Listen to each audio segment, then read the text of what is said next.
बच्चों, let's see the question. The question says out of sodium, this atomic number है 11, magnesium और atomic number is 12, which has higher second ionization enthalpy and why? अगर हम sodium और magnesium का second ionisation enthalpy को compare करते हैं तो किसका ionisation second ionisation enthalpy high होगा और क्यों हाई होगा? की कंसेप्ट यहाँ पर हमारा होगा आयोनाइजेशन एंथैल्पी और आयोनाइजेशन एनर्जी। आयोनाइजेशन एंथैल्पी क्या होता है? This is the amount of energy required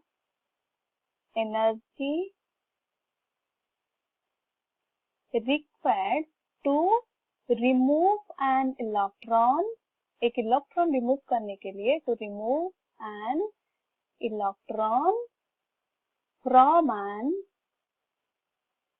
isolated gaseous atom। अगर एक गैसियस आइसोलेटेड गैसियस एटम से एक रिमूव कर लेते हैं इलेक्ट्रॉन तो वो क्या बन जाता है? And convert it into cation, positively charge formation हो जाएगा। तो यहाँ पर हमें पूछा गया है about second ionization energy. Second ionization energy means further और एक इलेक्ट्रॉन रिमूव हो जाएगा। That means removal of electron from the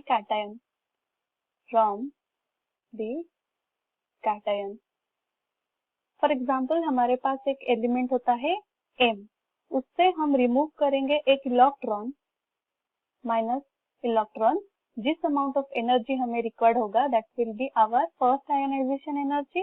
तो फॉर्मेशन होगा हमारा M positive.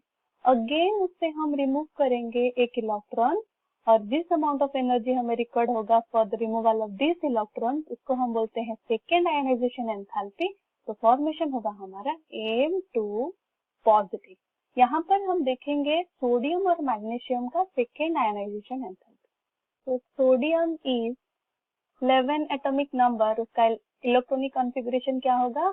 1s2 2s2 2p6 3s1। तो इस इलेक्ट्रॉनिक कॉन्फ़िगरेशन में से अगर हम एक इलेक्ट्रॉन रिमूव कर लेते हैं -1 इलेक्ट्रॉन, हमें चाहिए होगा फर्स्ट आयोनाइजेशन एनर्जी। तो फॉर्मेशन हमारा क्या होगा?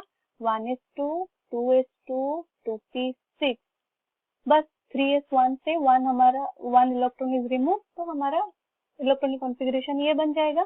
Next in the case of magnesium is 12, so having electronic configuration 1s2 2s2 2p6 3s2। so उसमें से एक रिमूव कर लेते हैं electron with first ionization enthalpy. तो हमारा इलेक्ट्रॉनिक कॉन्फ़िगरेशन बन जाएगा 1s2 2s2 2p6 3s1। और यहाँ पर हमें पूछा गया है about second ionisation enthalpy. Second ionisation enthalpy means हमें फर्दर इलेक्ट्रॉन रिमूव करते हैं फ्रॉम दिस इलेक्ट्रॉनिक कॉन्फ़िगरेशन। यहाँ पे जो रिक्वायरमेंट होगा that will be our second ionisation enthalpy. But यहाँ पर हम देख सकते हैं in the case of sodium 11 first ionisation energy के बाद with removal of first electron वो इलेक्ट्रॉनिक कॉन्फ़िगरेशन आ जाता है 1s2 2s2 2p6 electronic configuration.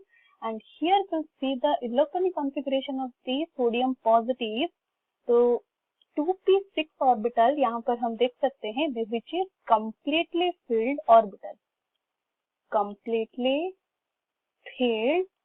orbital and this electronic configuration is having inert noble gas configuration। noble gas configuration having completely filled orbital means ये जो electronic configuration है this is more stable और more stable electronic configuration में से remove करना electron will be more difficult, hence it will require high ionisation energy. But in the case of magnesium here 3s1 orbital, so it will be easier to low ionization energy, second ionization energy। So if you see between sodium and magnesium, second ionization energy of sodium is more than magnesium due to sodium का stable electronic configuration having noble gas configuration. I hope you have understood it well. All the best.